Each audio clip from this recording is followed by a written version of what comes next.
사람은 태어나서 교육을 받습니다. 한 사회의 공동체 일원으로 살아가기 위해서 교육은 반드시 필요하고, 그래서 그 교육을 제도화해서 모든 구성원들이 최소한의 교육을 받고 그 사회의 공동체 일원이 되도록 그렇게 만들어 갑니다. 그런데 이 교육에 있어서 중요한 것은 무엇이냐면 적절성입니다. 적절성. 이 적절하다라는 것은 무엇이냐면 그 교육을 받는 대상의 시기, 때와 그 교육의 내용이 서로 맞아야 된다는 것을 의미합니다. 그러니까 아무리 좋은 내용이라도 아이의 그 교육을 받는 대상, 특별히 아이들이 그 때와 시기와 맞지 않는 교육 내용을 가리키면 아무리 좋은 내용을 가리켜도 그것은 아이들에게 흥미있게 받아들여지지 않고 어렵고 힘든 것으로 느껴짐으로 인해서 흥미를 잃게 되고 결국은 교육을 스스로 포기하게 만드는 그러한 상황들이 되어집니다. 그래서 그 수준에 맞는 교육, 이것이 굉장히 중요합니다. 여러분, 오늘 하나님께서는 광야의 그 척박함 가운데 하나님의 백성을 끌고 가십니다. 이게 참 특이해요, 우리가. 하나님은 구원하셔가지고 그 광야의 척박함으로 끌고 간다라는 게 이게 우리로서는 이해가 안 되는 거죠. 그런데 하나님께서는 그 척박함 속에서 만나게 되는 여러 상황을 통해서 이 이스라엘 백성들, 하나님의 백성들을 훈련시키세요. 그러니까 광야의 척박함은 뭐와 연결되냐 하면 훈련과 연결된다는 거예요. 그 훈련을 통해서만이 뭐가 되냐? 진짜 하나님의 백성이 나오는 것입니다.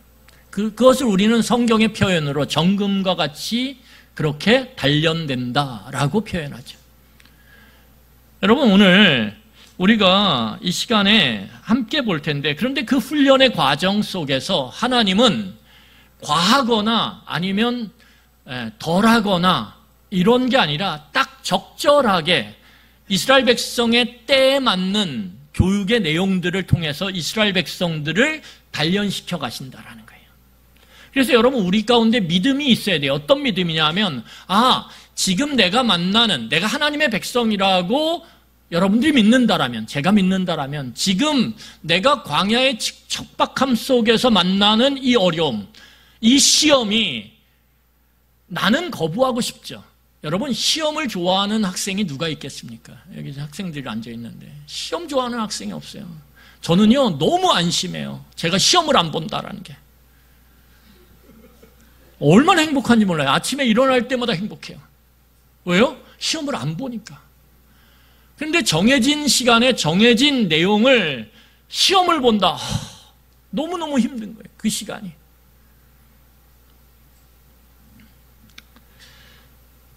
여러분, 그런데 이 훈련의 과정을 통해서 하나님은 누굴 만들어 가시냐면 하나님의 진짜 백성을 만들어 가시는 거예요. 진짜 단련된 백성. 그러니까 이름만 있는 백성이 아니라 그 이름에 합당한 내용이 꽉 찬 하나님의 백성. 그러니까 여러분, 우리에게 어떤 믿음이 있어야 되냐면, 지금 내가 이 광야 같은 삶 속에서 만나는 이 시험 피하고 싶죠. 아까 그 학생들처럼. 그런데 그럼에도 불구하고 오늘 이 어려움을 당하고 있다라면, 이게 내가 진짜 하나님의 백성으로서 단련되는 과정이구나 라고 우리의 시선을 맞추셔야 돼요. 그리고 그 시선 속에 우리의 믿음은 무엇이냐 하면, 하나님은 우리에게 감당할 수 있는 적절한 교육을 하신다, 적절한 훈련을 하신다. 그것을 여러분, 우리가 믿으셔야 돼요. 이게 당장은 그렇지 않아요. 그런데 지나고 보면 그래요. 지나고 돌아보면 그때 그 과정이 죽을 만큼 힘들었는데, 그런데 그때 그 단련의 과정이 반드시 필요했다라는 것을 지나고 나면 우리는 안다라는 거예요. 이게 인간의 한계예요. 인간은 한 치 앞을 못 보거든요. 그래서 지나고 나면 아는 거예요. 그래서 여러분, 지혜로운 사람과 어리석은 사람의 차이는 무엇입니까? 지나보는 거예요. 어리석은 사람은 지나보기 전에 포기하는 거예요. 당하기 전에 포기하는 거예요. 그래서 그것이 얼마나 값진 것인지를 한 번도 맛보지 못하는 사람이에요. 그런데 지혜로운 사람은 아는 거예요. 지나보면 이것이 내게 얼마나 유익이 될 것인지, 그 하나님의 그 돌보심에 대한, 인도하심에 대한 확신, 그 믿음이 그로 하여금 견디게 하는 거예요. 이게 지혜로운 사람이고, 지혜로운 사람은 그래서 뭐라고 얘기합니까? 하나님을 경외하는 사람이라는 거예요. 하나님을 경외함으로 내가 힘들고 어렵고 포기하고 싶지만 그럼에도 불구하고 하나님께서 나를 붙잡고 계시기에 이것을 견디고 하나님을 믿음으로 바라보며 내가 지나가면 안다라는 거예요. 이게 지혜로움의 핵심이에요. 여러분, 오늘 우리는 그 내용, 하나님의 교육의 적절성이 얼마나 놀라운지를 오늘 본문의 말씀을 통해서 살펴보려고 합니다. 여러분, 이스라엘 백성들이 갑자기 아말렉 군대의 공격을 받았어요. 누군가의 공격을 받는다라는 것은 너무 당황스러운 일이에요. 그것도 급작스럽게 공격을 받으면 우리는 충격에 빠질 수밖에 없고 당황할 수밖에 없어요. 여러분, 여러분들의 삶의 주변 가운데서도 누가 여러분들을 말로 공격하거나 아니면 뒤에서 여러분들에 대해서 이런 말 저런 말들을 하면서 공격하거나 아니면 직접적으로 공격한다 그러면, 물리적으로 공격한다 그러면 우리는 충격과 공포와 당황스러움에 빠질 수밖에 없다라는 거예요. 그래서 그게 트라우마가 되죠. 우리가 같이 기도했던 이종민 교수님, 놀랍게도 회복이 됐어요. 의사들이 기적이라고 얘기해요. 심장이 멈췄었는데. 그런데 이제는 휠체어를 타고 바깥에 산책을 하면서 추석 때는 아마 집에 돌아갈 수 있을 것 같다라고 하는 그러한 의사의 말이 전해졌어요. 여러분, 얼마나 놀라요. 자식이 4명이거든요. 사모님 입장에서 생각해보면 어느 날 갑자기 남편이 친구들이랑 테니스 치러 간다 그랬다가 갑자기 병원에서 연락이 왔어요. 심장이 정지가 됐었다고. 여러분, 그리고 혼수 상태에 빠졌어요. 여러분, 그게 받아들여집니까? 정말 열심히 기도했어요. 수많은 사람들이 함께, 그분을 아는 사람들이 함께 기도했어요. 그런데 놀랍게도 기적적으로 회복이 되고 휠체어를 타고 산책을 하는, 병원을 산책하는 일들이 일어났어요. 그런데 뭐라고 얘기하냐 하면 지금도 힘든 게 심장이 한번 정지되다가 깨어난 거잖아요. 그러니까 언젠가 어느 순간인가 정지될 수 있다라고 하는 두려움이 지금 너무 크다라는 거예요. 그래서 이걸 극복해가는 것이 힘들다라는 거예요. 힘들다라는 거예요.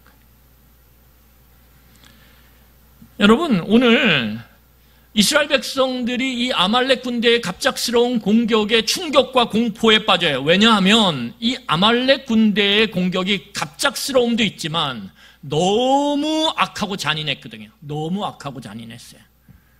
여러분, 오늘 신명기 25장 17절로 18절 말씀을 보겠습니다. 이 신명기 말씀은 이스라엘 백성의 광야의 여정을 회고하면서 쓴 글이에요. 오늘 이 이야기를 회고하면서 모세가 좀 더 자세하게 쓴 글이에요. 우리 같이 17절, 18절 같이 읽겠습니다. 시작. 너희는 애굽에서 나오는 길에 아말렉이 내게 행한 일을 기억하라. 곧 그들이 너를 길에서 만나 내가 피곤할 때 내 뒤에서 떨어진 약한 자들을 쳤고 하나님을 두려워하지 아니하였느니라. 오늘 이 회고하는 장면을 통해서 오늘 본문, 이 현재 시점의 이야기를 좀 더 자세히 우리가 살펴보면 아말렉 군대가 이스라엘의 후미, 이스라엘이 행진을 하는데 그 행진의 열이 길죠.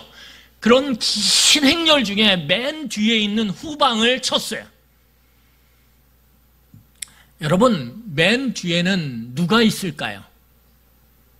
여성들이 있겠죠. 아이들이 있겠죠. 노약자들이 있겠죠. 장애인이 있겠죠. 가장 약한 사람들이 그 대열의 후미에 함께 행진을 하고 있었거든요. 제가 제 아내랑 이렇게 걸어요. 걷는데 요새 제 아내랑 저녁마다 일주일에 한 2-3번씩 꼭 이렇게 뜀뛰기를 해요. 제가 뜀뛰기를 하는데, 왜냐면 11월에 토요일 날 있는 마라톤, 5km 마라톤에 함께 나가기로 했어요. 안 놀라시는군요. 그 정도는 뭐, 그렇게 딱 정하고 이제 연습을 해야, 그게 딱 정해지니까 연습을 하게 되더라고요. 연습을. 그래서 제 아내하고 같이 일주일에 한 2-3번씩 뛰거든요. 한 4km를 뛰어요. 5km니까 4km 정도를 이제 연습하는 거예요. 한 1km 500 정도는 뛰어요. 근데 이게 뜀뛰기인지 걷는 건지 잘 구분이 안 돼요. 제가 볼 때는 제가 빠르게 걸어도 제 아내 그 뜀뛰기보다 훨씬 빨리 가요.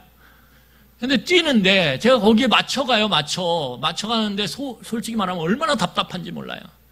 그런데 여러분 생각해 보세요. 제가 살짝 뛰어도요, 어느 순간인가 제 아내가 뒤에 있거든요. 그 뒤 보면서 맞춰주려면, 페이스 맞춰주려면 그것도 쉽지가 않더라고요. 여러분, 그런 거예요. 뛰다 보면 뒤에 여성이, 어린아이가, 노인들이, 그리고 장애인이 뒤에 따라가게 돼 있어요. 그런데 이 아말렉 이 군대가 그 뒤에 그 연약한 사람들을 무참하게 학살하고 그렇게 죽였다라는 거예요. 여러분, 우리는 이것을 무엇이라고 그러냐면 악마적 잔인성이라고 그래요. 악마적 잔인성. 이 단어를 꼭 기억하셔야 돼요. 악마적 잔인성. 여러분, 죄의 가장 두드러진 특징이 뭐냐면 악마적 잔인성이에요. 우리가 죄라 그럴 때, 악이라 그럴 때 그 악함, 죄의 모습이 어떻게 드러나냐? 잔인한데 그 잔인함이 인간의 잔인함을 넘어선 악마적 잔인함이라는 거예요. 여러분, 악마적 잔인성은요, 하나님을 의식하지 않을 때, 그럴 때 그 죄가 극대화되거든요. 여러분, 하나님을 의식할 때요, 하나님의 말씀을 의식할 때요, 우리 안에 일어나는 그 악마적 잔인성에 아주 무거운 돌이 딱 놓여지는 것처럼 그렇게 눌려져요. 그런데 하나님을 의식하지 않고 하나님의 말씀을 우리가 의식하지 않으면 우리 인간 안에 일어나는 그 악마적 잔인성이요, 제어가 안 돼요. 죄가 극대화된다는 거예요. 극대화.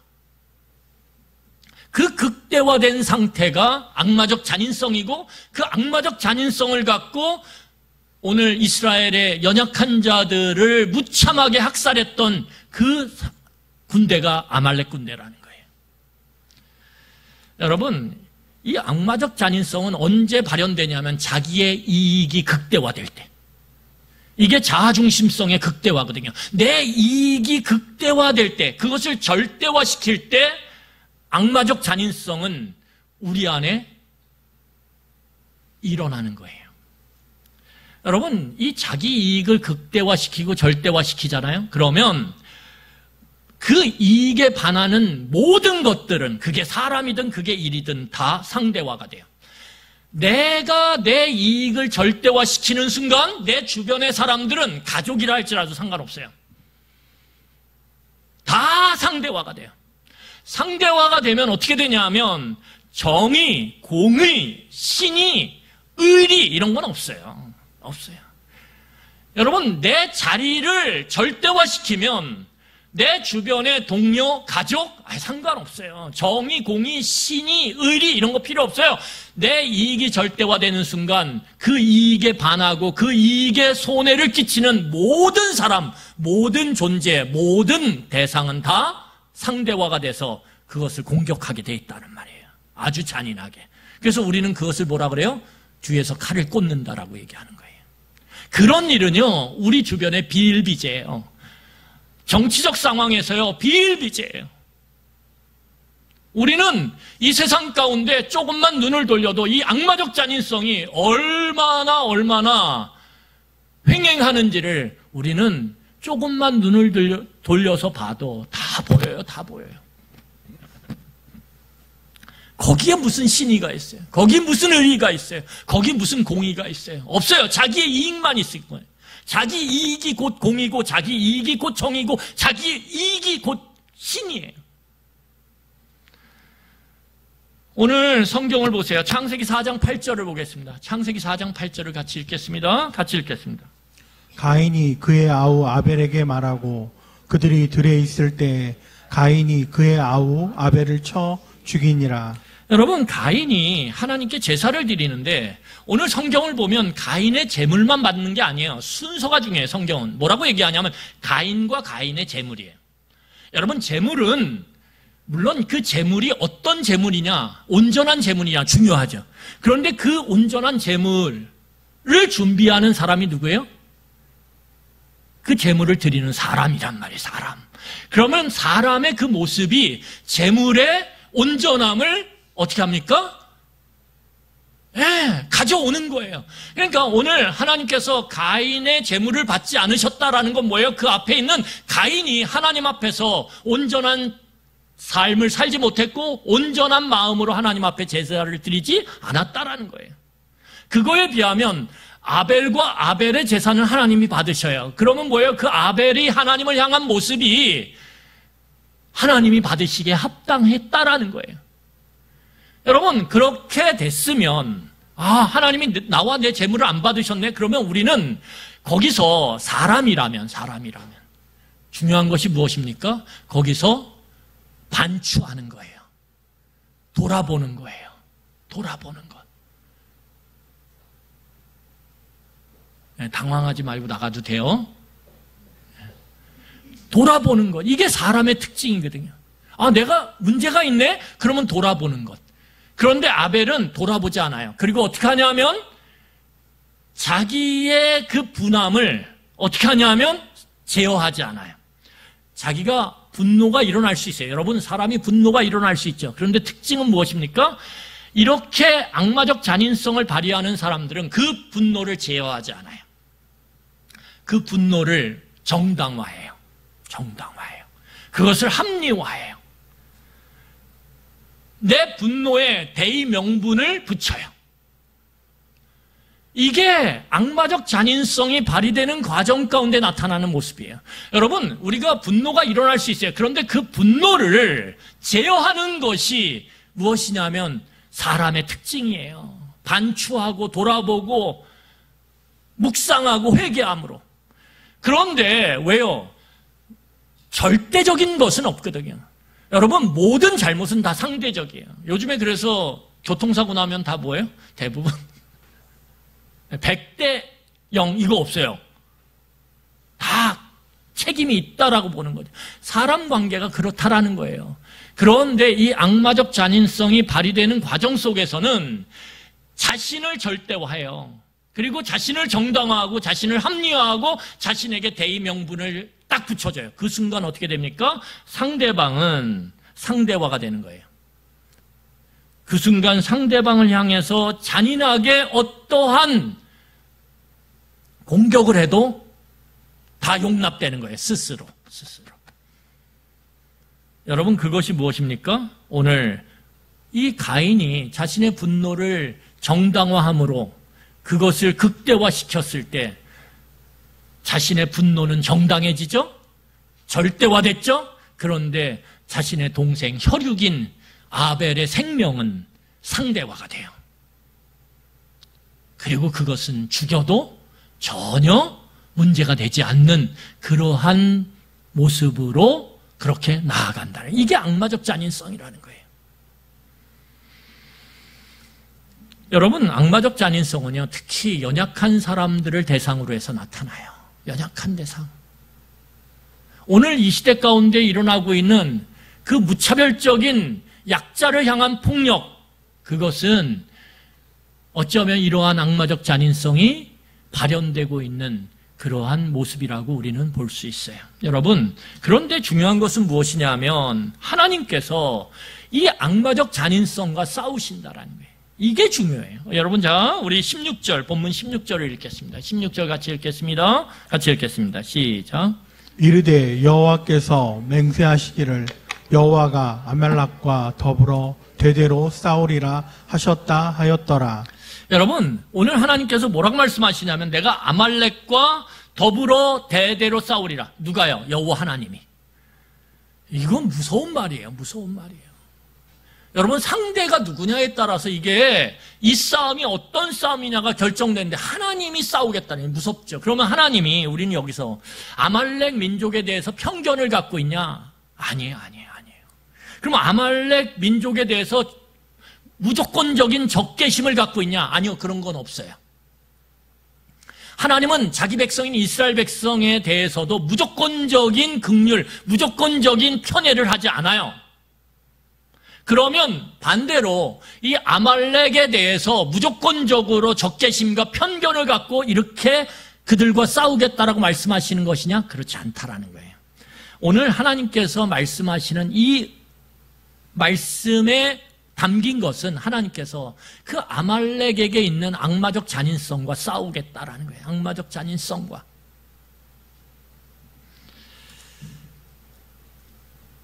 여러분, 하나님은 죄와 싸우시는 분이죠. 그 죄가 극대화될 때 나타나는 게 우리의 삶의 이 악마적 잔인성의 모습이거든요. 그러니까 여러분, 우리가 악마적 잔인성을 어디서 보냐 하면 일본 제국주의자들이 일반 백성들을 얘기하는 게 아니에요. 일본의 정치인들, 일본의 제국주의자들, 그 사람들이 자신의 이익을 극대화해서 그것을 쟁취하고자 모든 대상을, 자기보다 약한 자들을 다 상대화함으로 공격할 때 그들 안에 나타나는 것이 무엇입니까? 악마적 잔인성이죠. 얼마나 무참하게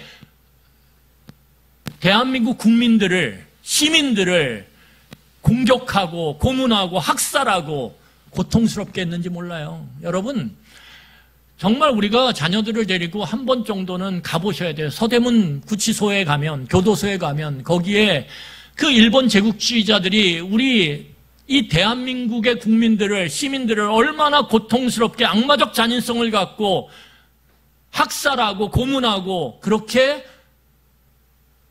고통을 가했는지가 적나라하게 드러나 있어요. 여러분, 독일의 나치주의자들이 얼마나 악마적 잔인성을 갖고 무수한 연약한 여성들과 노인들과 아이들을 죽였는지 몰라요.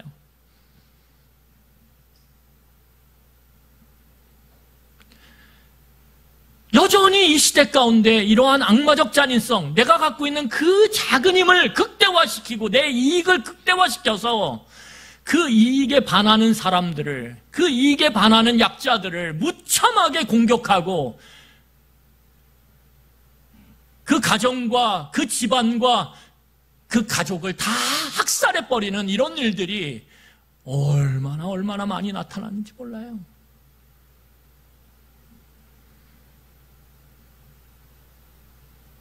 여러분, 여기서 중요한 것은 하나님은 그런 죄의 극대화된 악마적 잔인성이 발휘되는, 그것을 발휘하는 사람들과 하나님은 싸우신다라는 거예요. 여러분, 꼭 기억하셔야 돼요. 하나님은 싸우신다라는 거예요. 이게 무서운 말이라는 거예요. 하나님이 싸우신다라는 게. 여러분, 그래서 하나님은 이스라엘 백성들에게, 자기 백성들에게 뭐라고 계속적으로 말씀하시냐면, 야, 니네들 사회적 약자를 잘 돌보라고 그렇게 끊임없이 말씀하세요. 너네들 약한 여성들, 약한 어린이들, 약한 노인들, 약한 장애인들 꼭 긍휼히 여기고 그들을 잘 돌보라고 하나님은 신신당부를 해요. 신신당부를 해요. 여러분, 이 당부를 잊지 마셔야 돼요. 왜요? 이 사람들을 긍휼히 돌보지 않으면 어떻게 될까요? 왜 긍휼히 돌보라고 하나님이 그렇게 말씀하실까요? 여러분, 이 악마적 잔인성, 여러분이나 저한테 악마적 잔인성 있을까요? 없을까요?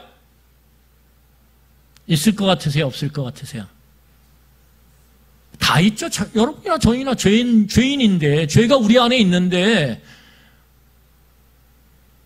환경과 상황만 딱 되면, 다시 말해서 내 이익이 예민하게 결정되는 순간이 딱 오면 우리는 얼마든지 이 악마적 잔인성을 드러내서 내 주변에 내 이익에 반하는 약한 사람들을 공격할 수 있어요. 그게 자식이 됐든, 내 배우자가 됐든, 내 부모가 됐든, 내 동료가 됐든 상관없어요. 다 있어요, 우리 안에. 그런데 그것을 우리가 다스리기 위해서, 이 악마적 단인성을 다스리기 위해서 하나님이 말씀하시는 게 뭐냐면 일상의 삶 가운데서 약자를 돌보라는 거예요. 왜요? 약자를 돌볼 때 우리 안에 어떤 마음이 커져요? 긍휼의 마음이 커지거든요. 여러분, 우리가 접하고 우리가 많은 시간을 보내는 그것에 대한 모습이 어떻게 해요? 우리 안에 개발되는 거예요. 개발되는 거예요. 여러분들이 뭐를 많이 보고 뭐를 많이 경험하느냐에 따라서 여러분들 안에 개발되는 게 달라요. 우리가 긍휼한 그 마음을 갖고 하나님이 말씀하신 대로 사회적 약자를 대할 때 우리의 마음 가운데 뭐가 개발될까요? 긍휼의 마음이 더욱더 풍성해지는 거예요. 그 풍성함이 뭘 누르는 거예요? 내 아주 예민한 이익의 문제 앞에서도 내 악마적 잔인성을 누르는 거예요.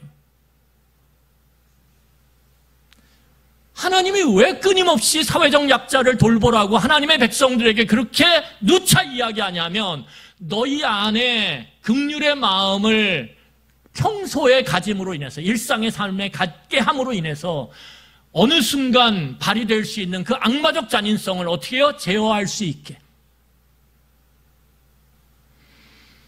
왜요? 그러지 않으면 어떻게 될까요? 우리 안에 악마적 잔인성이 발현되는 순간 우리는 하나님의 적이 되는 거거든요.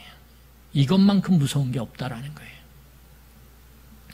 여러분, 죄가, 악이 잘 보면 참 죄나 악은 참 편해요. 참 편해요.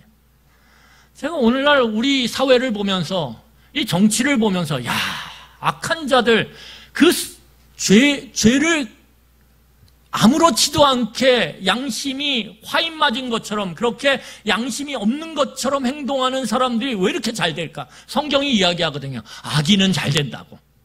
어떻게 해요? 빠르게. 얼마나 잘 되는지 몰라요. 얼마나 악한 사람들이 거침없이 탄탄대로를 걷는지 몰라요.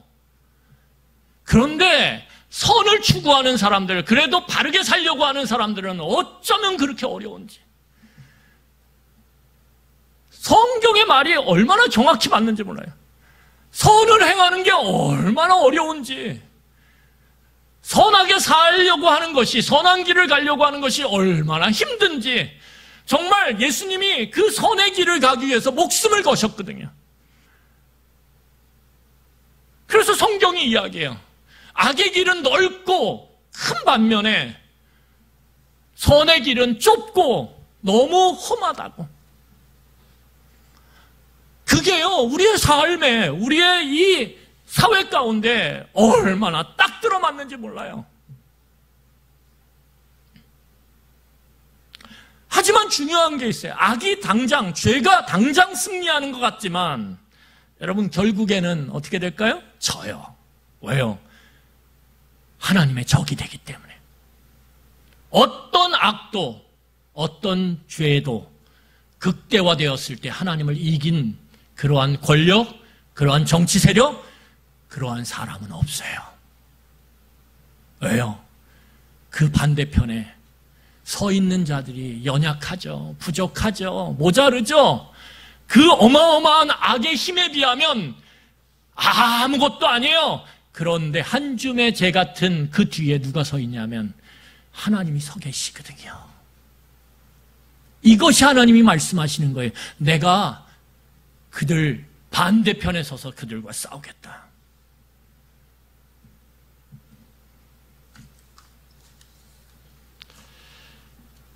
여러분, 하나님은 악마적 잔인성, 죄와 싸우시는 분이에요. 오늘 성경을 보면 여러분 그 아말렉 군대의 공격 앞에서 이스라엘 백성들이 무력할 수밖에 없어요. 왜냐하면 이스라엘 백성은 얼마 전까지 뭐였어요? 뭐였어요?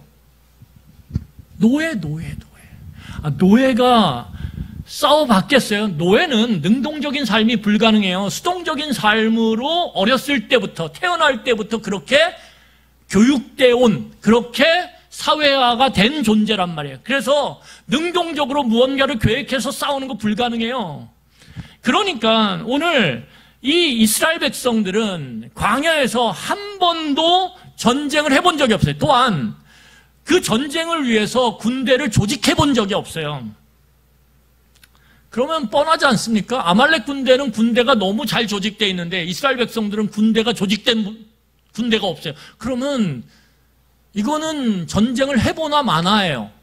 여러분 오늘 성경 보세요. 9절 보세요. 9절 같이 읽겠습니다. 9절 같이 읽겠습니다. 모세가 여호수아에게 이르되 우리를 위하여 사람들을 택하여 나가서 아멜렉과 싸우라. 내일 내가 하나님의 지팡이를 손에 잡고 산 꼭대기에 서리라.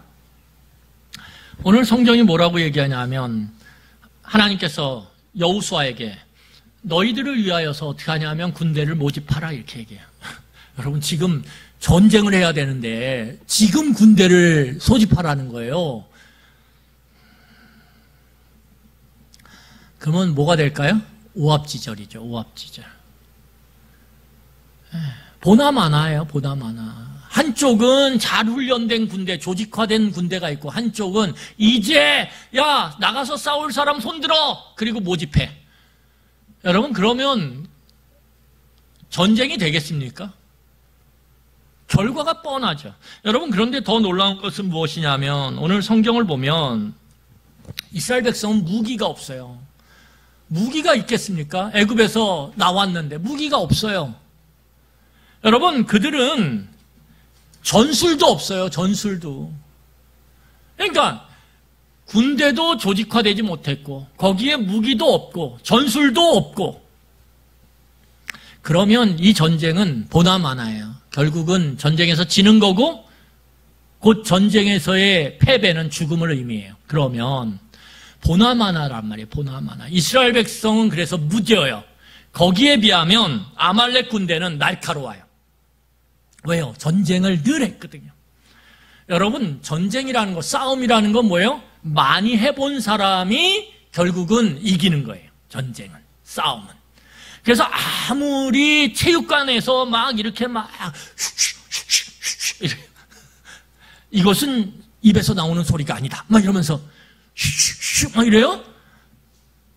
그러면서 막 야 이렇게 해서 첫 번째 단계, 두 번째 단계, 세 번째 단계 이렇게 해서 이렇게 하면 상대방이 살려줘 그러면서 딱 친다라는 거예요. 이걸 탭을 하는 딱 친다라는. 그러면 네가 이기는 거예요. 아무리 그래도요. 막상 거리에 나가서 싸우잖아요. 그러면 그게 될까요? 안 될까요?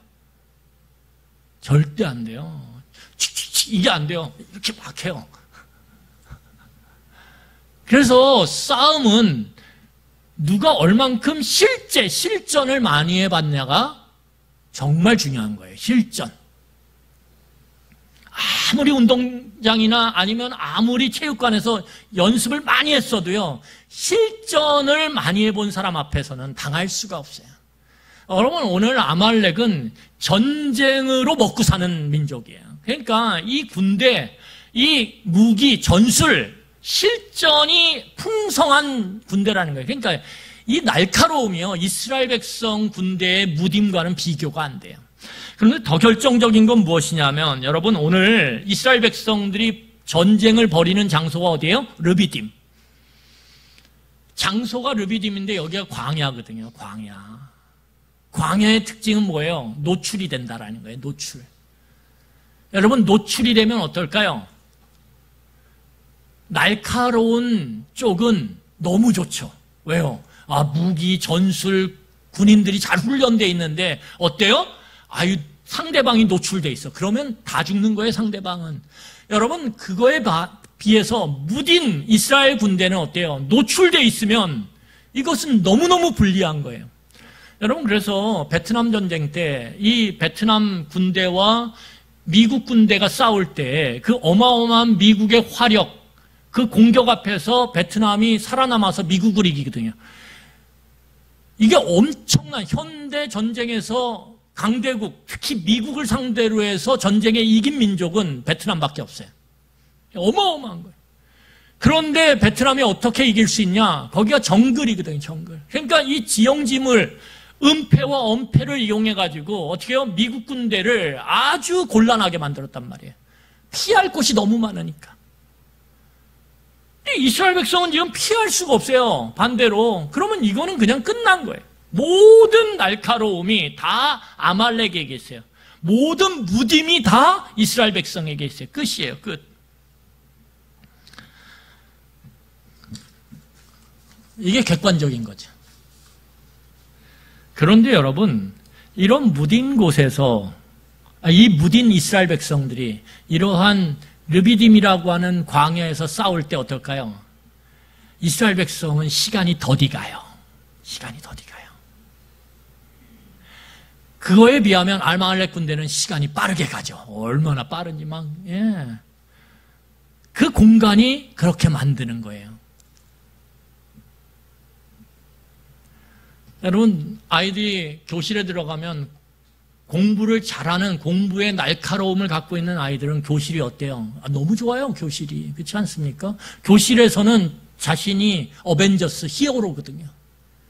그런데 공부를 좀 어려워하는 친구들에게는 교실로 들어가는 순간 시간이 어때요? 너무 힘들어요. 너무 더디가 막 한 시간이 1000년 같아. 그런데 그 아이가요, 운동장에 나오잖아요. 그러면 갑자기 그 아이가 운동장에서는 1시간이 1분 같아요. 히어로예요. 날아다녀요. 그런데 교실에서 막 히어로였던 아이가, 다는 아니지만 그런 아이가 운동장에 딱 나왔을 때 그 아이가 운동을 못하거든요. 그러면 어때요? 운동장에서는 갑자기 뭐가 돼요? 1시간이 1000년처럼 바뀌어버리죠. 이게 시간과 공간의 상대성이에요. 그런데 오늘 이스라엘 백성들에게 이 르비딤이라고 하는 광야는 뭐예요? 1시간이 1000년 같은 공간이죠. 그런데 이 상황 가운데 놀라운 반전이 일어나요. 놀라운 반전. 여러분, 우리 13절입니다. 우리 13절 읽겠습니다. 여호수아가 칼날로 아말렉과 그 백성을 쳐서 무찌르니라. 여러분, 뭐래요? 무딤이 날카로움을 이겼다라는 거예요. 야, 어찌 이런 일이. 와, 이것만 봐도 여러분 너무 기분 좋지 않아요? 절대적인 무딤이 절대적인 날카로움을 지금 역전시켜서 이기는 일들이, 이게 현상 가운데서, 우리 현실 가운데서 일어나면 얼마나 좋을까요? 그렇죠? 근데 그 일이 진짜 이스라엘 백성의 광야 행진 가운데 일어났다면, 그러면 그 이유가 있겠죠. 자, 우리 그 이유가 중요해요. 자, 10절부터 12절까지 함께 읽고 말씀을 마무리하겠습니다. 우리 같이 읽겠습니다. 시작. 여호수아가 모세의 말대로 행하여 아말렉과 싸우고 모세와 아론과 훌은 산 꼭대기에 올라가서 모세가 손을 들면 이스라엘이 이기고 손을 내리면 아말렉이 이기더니 모세의 팔이 피곤함에 그들이 돌을 가져다가 모세의 아래에 놓아 그가 그 위에 앉게 하고 아론과 훌이 한 사람은 이쪽에서 한 사람은 저쪽에서 모세의 손을 붙들어 올렸더니 그 손이 해가 지도록 내려오지 아니한지라. 우리가 잘 아는 본문이죠. 이것만 잘 알죠. 결국은 이스라엘의 무딤이 아말렉의 그 날카로움을 이길 수 없는데 오늘 이겼단 말이에요. 그 비결은 무엇입니까? 오늘 단 한마디로 얘기하면 기도예요. 기도를 의미하고 있잖아요. 그렇죠? 근데 그렇게 보면 우리가 반쪽만 아는 거예요. 기도예요. 기도인데 오늘 성경을 보세요. 여러분, 이스라엘 백성들이 우리가 다 아는 것처럼 모세가 뭐라고 했냐? 여호수아에게 군대를 조직해서 나가서 아말렉의 그 날카로움을 맞서서 싸우라 그래요. 너의 무딤을 갖고. 뻔한 전쟁의 결과를 예상할 수 있지 않습니까? 그런데 거기에 플러스 알파가 있어요. 뭐냐 하면 이 모세와 아론과 훌이 큰 돌, 언덕 위에 올라가서, 돌 무대기 위에 올라가서 어떻게 합니까? 그 전쟁이 내려다 보이는 거기에서 뭘 하냐 하면 기도를 해요. 그런데 모세가 손을 들고 기도하는데, 여러분, 손을 들고 기도한다는 건 뭐예요? 전심으로 하나님을 의지한다는 거예요. 그렇게 손을 들고 기도하는데 여러분 어떻게 해요? 우리가 손 들고 찬양하고 기도하다 보면 어떻게 될까요? 점점 어떻게 돼요? 내려오죠. 그러니까 이게 손을 들면 이스라엘의 무딤이 아말렉의 날카로움을 이기는데 손이 내려오면 이 아말렉의 날카로움이 이스라엘의 무딤을 능가해버리는 거예요. 압도해버리는 거예요. 그러니까 아론하고 훌이 어떻게 하냐 하면 이 모세에게 돌 하나를 가져다가 앉게 해요. 참 제가 볼 때는 지혜로워요. 왜냐하면 본인들도 이렇게 모세가 쓴 상태에서 같이 팔을 들면 얼마나 아프겠어요. 그렇죠? 오래 못하잖아요. 오래. 그러니까 어떻게 하냐면 모세를 앉게 하면 자기들이 손을 이렇게 수평적으로 놔도 모세의 손을 받칠 수 있어요? 없어요? 있죠. 오래 들고 있을 수 있죠. 그러니까 어떻게 되냐면 전쟁의 끝내는 이겼다라는 거예요. 여러분, 우리가 여기서 꼭 기억할 게 있어요. 뭘 기억하냐면, 그러면 기도하면 이기고 기도 안 하면 지네? 그렇죠. 그런데 더 중요한 게 있다는 건 반쪽. 더 중요한 건 뭐예요? 지금 이 과정이 뭐냐를 기억해야 돼요. 이거는 뭐예요? 하나님의 백성을 하나님께서 광야의 척박한 환경 가운데 뭐 하는 거예요? 교육하는 거예요. 교육. 여러분, 그래서 오늘 우리가 읽었던 이 본문은 굉장히 시각적이에요. 여러분, 오늘 군대를 조직해서 나가서 그 이스라엘이 아말렉과 싸워요. 그리고 그 돌무더기 언덕 위에서는 모세와 아론과 훌이 기도를 해요. 손 들고. 그리고 한쪽에서 그 모든 광경을, 그 광야의 그 수평적인 모습 속에서 누가 볼까요? 이스라엘 백성이 보는 거예요. 이스라엘 백성이. 이게 중요한 거예요. 오늘 이스라엘 백성이 전쟁과 기도의 모습을 다 보고 있는 거예요. 다 보고 있는 거예요. 이렇게.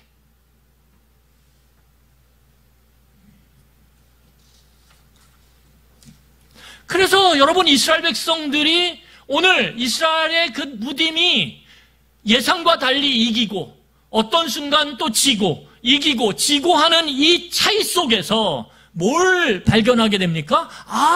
모세가 손을 들어 하나님을 향해서 기도하면 무딤이 이기네? 근데 내리면 날카로움이, 아말렉의 날카로움이 이기네. 그거를 동시에 번갈아 가면서 보면서 이스라엘 백성 마음에는 뭐가 탁 알맹이가 차는 거예요? 이기고 지는 것보다 더 중요한 거, 그 결과보다 더 중요한 이기고 지는 이유가 있다라는 거예요. 결과가 중요한 거 아니에요. 여러분, 교육에서 결과가 중요하지 않아요. 결과는 실패해도 돼요. 그런데 과정에서 뭔가를 배워야 돼요. 그래야 다음번에 할 때 어떻게 됩니까? 다음번에 실패를 반복하지 않을 수 있어요. 오늘 하나님께서 이 엄청난 시청각 교육을 통해서 오늘 보여주시는 것이 뭐예요? 지고 이김에 있어서 무딤이라 할지라도 날카로움을 이길 수 있는 그 바탕에는 뭐가 있다라는 거예요? 하나님을 의지함이 있다라는 거예요. 결국은 그게 중요하다라는 거예요. 하나님의 백성에게. 여러분, 오늘 이스라엘 백성들이 지금 보면 교육의 때, 시기가 있어요. 시기가. 오늘 8절을 보세요. 8절 보고 우리 말씀 마무리하겠습니다. 8절을 보세요. 8절을 보시면, 자, 17장 8절이에요. 제가 읽겠습니다. 그때 아말렉이 와서 이스라엘과 르비딤에서 싸우니라. 언제요? 그때. 만주했어요. 여러분, 그때가 언제냐 하면 이스라엘 백성이 물 문제 때문에 하나님을 향해서, 모세를 향해서 원망하고 불평하던 때예요. 그들의 그 불평 속에는 하나님을 향해 문제를, 시험 문제를 내거든요. 그 시험 문제의 핵심이 뭐예요? 도대체 하나님이 우리와 함께 계신가? 안 계신 것 같네? 이 물이 없는 걸 보니까 하나님 안 계시네. 그들이 하나님을 시험했단 말이에요. 하나님 도대체 우리와 함께 계세요? 그럴 때 하나님께서 이스라엘 백성이 낸 그 질문, 그 시험 문제를 모세를 통해서 어떻게 하세요? 지팡이로 반석을 치게 함으로 그 시험 문제를 통과하세요. 나 너희들과 함께 있다. 이렇게. 그리고 그들의 내적인 물의 결핍의 문제를 하나님께서 해결하시고 그들이 낸 문제를 통과했을 때, 그때 외부적인 이 어마어마한 악마적 잔인성을 갖고 있는 아말렉 군대의 공격이 오늘 발생한 거예요. 그때가 중요해요. 하나님은 이스라엘 백성들에게 너희들의 내부적 문제뿐만 아니라 외부적 문제까지도 오늘 너희들과 내가 함께함으로 내가 이기게 한다라고 오늘 하나님이 이스라엘 백성들을 가르치고 계신 거예요. 왜요? 본싸움은 아직 남아있거든요. 가나안에서. 끊임없이 하나님께서 이 시청각 교육을 통해서 이스라엘 백성의 그 마음과 내리 속에 각인하는 거예요.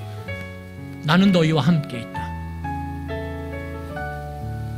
그리고 너희와 함께함으로 이 엄청난 전쟁이라 할지라도 그 가운데 너희의 무딤이라 할지라도 내가 날카로움을 이기게 한다.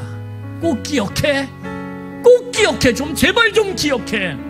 오늘 하나님께서 그렇게 이스라엘 백성들을 교육하고 계신 거예요.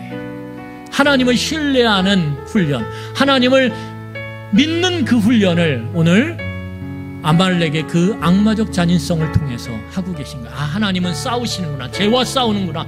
하나님의 반대편에 서는 건 이것은 재앙이구나. 아무리 날카로움을 가졌을지라도. 그러면서 하나님은 교육하는 거예요. 이스라엘 백성, 내 백성이라 할지라도 너희들이 악마적 잔인성을 갖고 사회적 약자를 그렇게 짓밟고 파괴할 때 너희들은 내 적으로 서는 거야. 나를 상대해서 싸우는 거야. 내게 시비를 걸고 나와 싸우자고 그렇게 제안하는 거야. 오늘 하나님이 오늘 경고하시는 거예요. 여러분, 오늘 하나님께서 세 가지를 가르치세요. 뭘 가르칩니까? 어떤 여건과 상황, 그것이 내적인 결핍이든 외적인 위험이든 하나님은 하나님의 백성과 연결되어 있고 그들과 함께 계시다. 첫 번째. 두 번째는 그 하나님이 함께 하신다면 하나님은 내 편이고 하나님이 내 편이라면 시간은 내 편이다. 시간은 내 편이다. 뭐 하고 나면 이 하나님을 믿음으로 진짜 신뢰하고 경외한다라면 기다리라는 거예요. 인내하라는 거예요. 지나보면 안다라는 거예요. 왜? 시간이 하나님의 백성의 편이니까. 세 번째가 무엇입니까? 결국은 이 하나님을 신뢰함으로, 함께 계신 하나님을 의지함으로 시간이 내 편이 되려면 여러분, 원망과 불평을 하는 것이 아니라 오늘 하나님을 신뢰함으로 오늘 모세가 기도했던 것처럼 기도하라는 거예요. 기도하라는 거예요. 여러분, 이 현대사회는 기도를 눈에 보이지 않는 것들에 대한 아주 가볍게 여김이 우리의 치명적인 영적인 병이에요. 눈에 보이는 게 절대적이고 눈에 보이지 않는 게 상대적인 그런 시대를 우리는 살아가고 있어요. 그리스도인들은 거꾸로 살아야 돼요. 눈에 보이는 게 다가 아니라 눈에 보이지 않는 것이 더 크고 더 절대적임을. 그래서 믿음이 있는 자만이 기도할 수 있는 거예요. 하나님을 정말 신뢰하는 자만이 그것이 내적 위기든 외적 위험이든 하나님을 의지하며 기도할 수 있는 거예요. 여러분, 여호수아가 군대를 이끌고 가서 죽을 둥 살 둥 열심히 싸워요. 그냥 손 놓고 있는 게 아니에요. 싸우는데 그 싸움으로 세상을 이길 수 없다라는 거예요. 악을 이길 수 없다라는 거예요. 죄를 이길 수 없다라는 거예요. 우리가 싸우지만 오늘 기도해야 된다라는 거예요.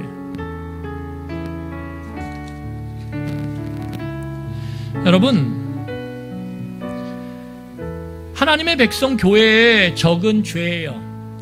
그 죄가 극대화됨으로 드러내는 악마적 잔인성의 그 모든 모습이 교회가 싸워야 될 대상이란 말이에요. 그것이 개인적인 내부 안에서의 죄의 모습이든 외부의 이 가정 공동체나 직장 공동체나 국가 공동체의 죄의 모습이든 우리는 그것과 싸워야 돼요.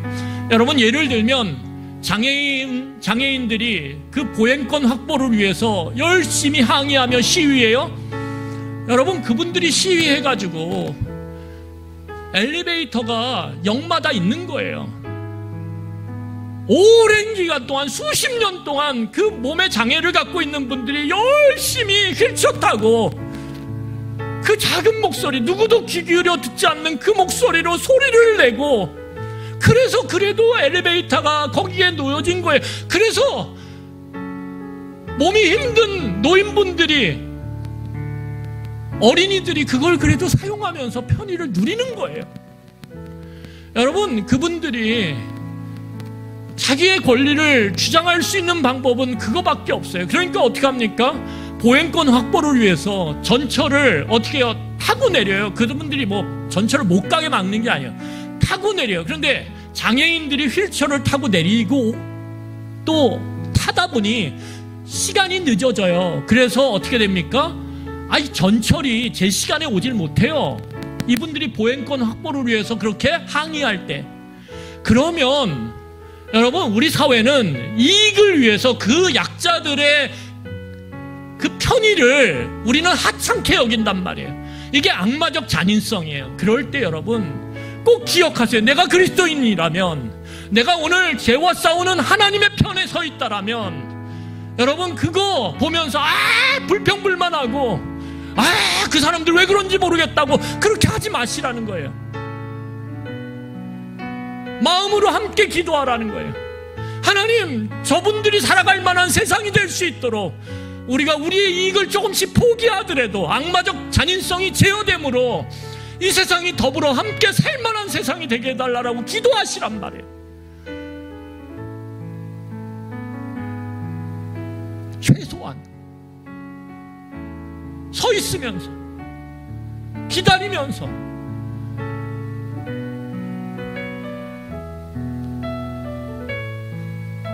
그것이 무엇입니까? 그것이 우리가 하나님의 편에 서는 길이에요. 여러분, 하나님의 편에 서는 순간, 하나님의 자리에 우리가 함께 서는 순간, 여러분 그때 그 삶을 막아설 수 있는 건 없어요. 여러분, 모든 일을 바라보고 생각하실 때 하나님의 말씀을 통해서 선한 자리가 어딥니까? 하나님이 기뻐하시는 자리가 어딥니까? 그걸 물으세요. 그리고 거기에 내 이익이 조금 손해가 나도 그곳이 하나님이 기뻐하시는 자리고 편이라면 거기에, 여러분 거기에 쓰세요. 거기에 기도를 얹으세요. 거기에 내 힘을 조금 얹으세요. 그러면 우리의 인생이 하나님의 편에 서서 살아가는, 하나님의 복을 누리는 인생 된다는 사실을 꼭 기억하세요. 하나님의 백성은 그렇게 세상을 하나님의 편에 서서 선이 악을 이기는, 의가 죄를 이기는 세상을 만들어가는 사람들입니다.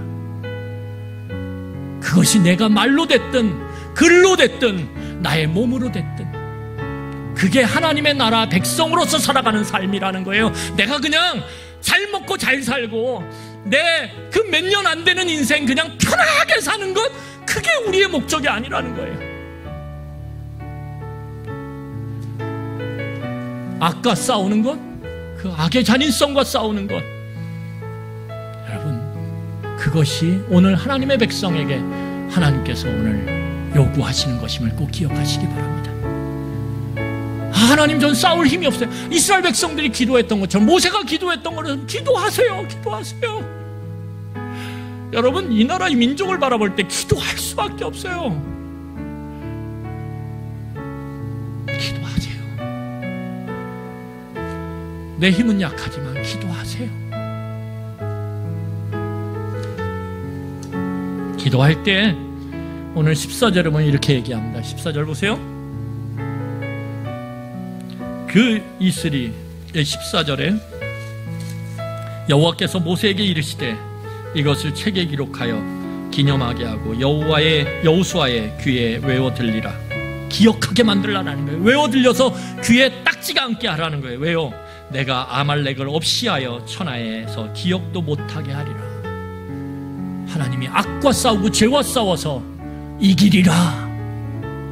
꼭 기억하라고. 이거 하나님의 백성이면 꼭 기억하라고.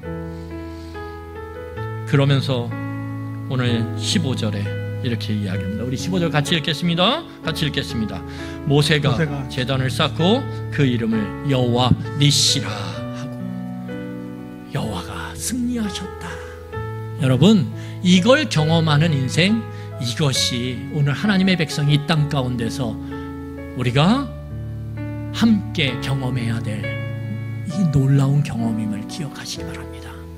하나님은 이기신다. 아멘. 연약한 우리의 기도를 더했지만 하나님은 반드시 이기신다. 우리 이 시간에 같이 기도하도록 하겠습니다.